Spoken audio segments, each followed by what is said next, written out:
Hello friends, வணக்கம். நான் Shirley. இன்றைக்கி நாம் பார்க்க போகிறது சிக்கன் குருமா. அதுக்காக நான் சிக்கன் 1/2 கிலோ எடுத்துருக்கிறேன்.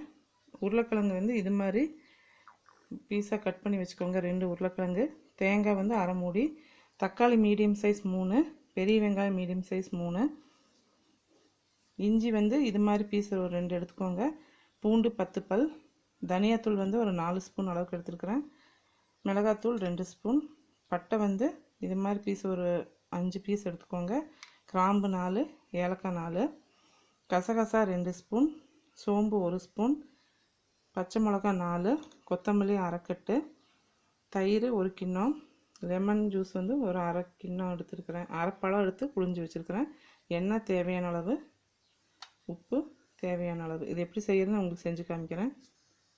இப்போ நம்ம எண்ணெய் ஊற்றிக்கலாம். எண்ணெய் நல்லா சூடானோன்னா பட்டை கிராம்பு போட்டு பொரிய விட்டுட்டு அப்புறம் வெங்காயமெல்லாம் சேர்த்துக்கலாம்.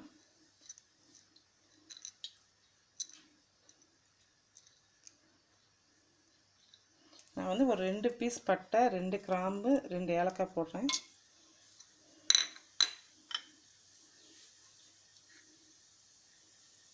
பட்டை கிராம்பு பொரிஞ்சிருச்சு. இப்போ நம்ம வெங்காயம் சேர்த்துக்கலாம்.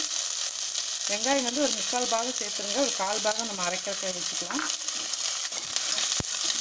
வெங்காயம் நல்லா சிவக்கட்டும். இப்போ நம்ம பச்சை மிளகாய் இது மாதிரி 2 கீரி அதையும் போட்டு வதக்கிக்கலாம்.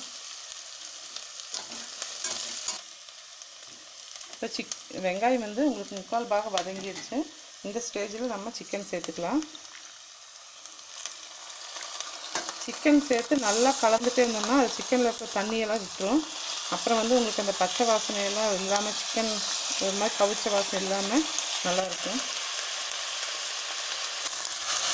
சிக்கன் சேர்த்ததுக்கப்புறம் நல்லா அந்த எண்ணெயில் கலந்து விடுங்க. அப்போ தான் உங்களுக்கு அந்த சிக்கன் எண்ணெயிலே கொஞ்சம் வதங்கும்.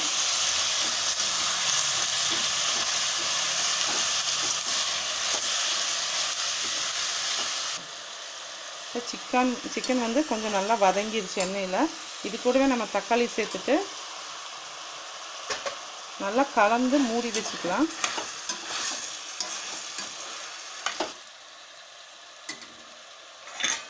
சிக்கன் மூடி வச்சு இது நல்லா வெந்துட்டுருக்கட்டும்.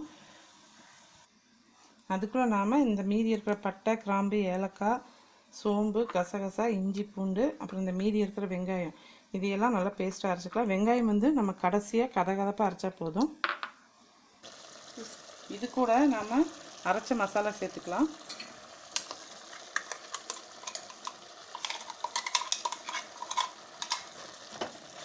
இப்போ நாம் குருமாவுக்கு தேவையான அளவு உப்பு சேர்த்துக்கலாம்.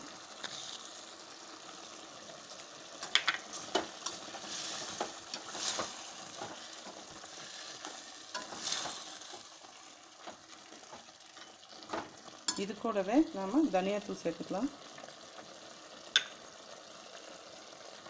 தேவையான அளவு மிளகாத்தூள் உங்களுக்கு காரத்துக்கு தகுந்தவே போட்டுக்கோங்க. நான் 2 ஸ்பூன் போட்டுக்கிறேன். நம்ம பச்சை மிளகாவும் சேர்த்ததுனால கொஞ்சம் கம்மியாகவே போட்டுக்கலாம்.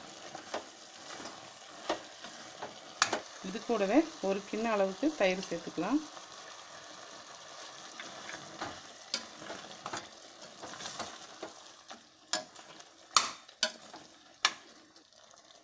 இப்போ நாம் வெட்டி வச்சுருக்க உருளைக்கிழங்கு இது கூட சேர்த்துக்கலாம்.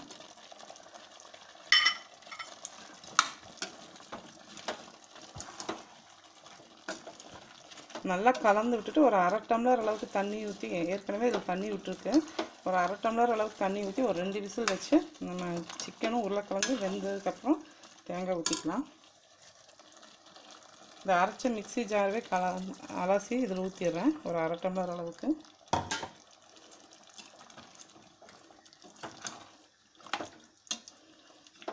நல்லா கலந்துட்டு மூடி வச்சிடலாம். ஒரு 2 விசில் வச்சு எடுத்துக்கலாம். சிக்கன் சீக்கிரம் வெந்துடும். நம்ம உருளைக்கிழங்கும் போட்டதுனால ஒரு 2 விசில் வச்சு எடுத்துக்கலாம். சிக்கன் வேகிறதுக்குள்ள நம்ம இந்த தேங்காயை நல்லா பேஸ்ட்டாக அரைச்சிக்கலாம். இப்போ 2 விசில் வந்துடுச்சு. நம்ம ஸ்டவ் ஆஃப் பண்ணிடலாம். இப்போ கேஸ் ரிலீஸ் ஆயிடுச்சு.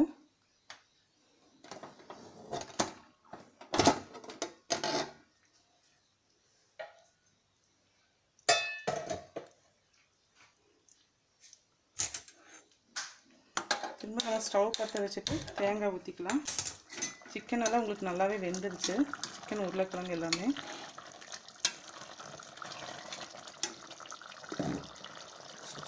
இப்போ நாம் அரைச்சி வச்சுருக்க தேங்காய் சேர்த்துக்கலாம். தண்ணி அதிகம் தேவையில்லை, நமக்கு குருமாங்கிறதுனால கொஞ்சம் திக்காக தான் இருக்கணும். உங்களுக்கு தண்ணி தேவையான அளவு மட்டும் அளவாக ஊற்றிக்கோங்க.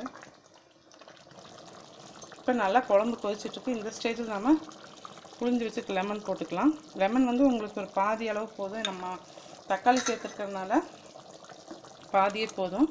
இந்த ஸ்டேஜில் நீங்கள் உப்பு பத்தலைன்னா உப்பு கூட போட்டுக்கலாம். தேங்காய் ஊற்றி ஒரு 2-3 நிமிஷம் நல்லா கொதிக்கட்டும். இப்போ நம்ம பாதி அளவு கொத்தமல்லி போட்டுக்கலாம், கடைசியாக கொஞ்சம் தூவிக்கலாம்.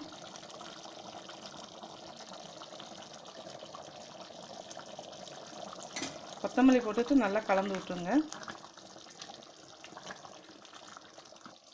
இப்போ நாம் கடைசியாக கொஞ்சம் கொத்தமல்லி தழை தூவி ஸ்டவ் ஆஃப் பண்ணிடலாம். இப்போ சுவையான சிக்கன் குருமா ரெடி ஆயிடுச்சு. நீங்களும் இதை வீட்டில் செஞ்சு பாருங்கள். இந்த வீடியோ உங்களுக்கு பிடிச்சிருந்துச்சுன்னா மறக்காமல் லைக் பண்ணுங்கள், ஷேர் பண்ணுங்கள், சப்ஸ்கிரைப் பண்ணுங்கள். நன்றி, வணக்கம்.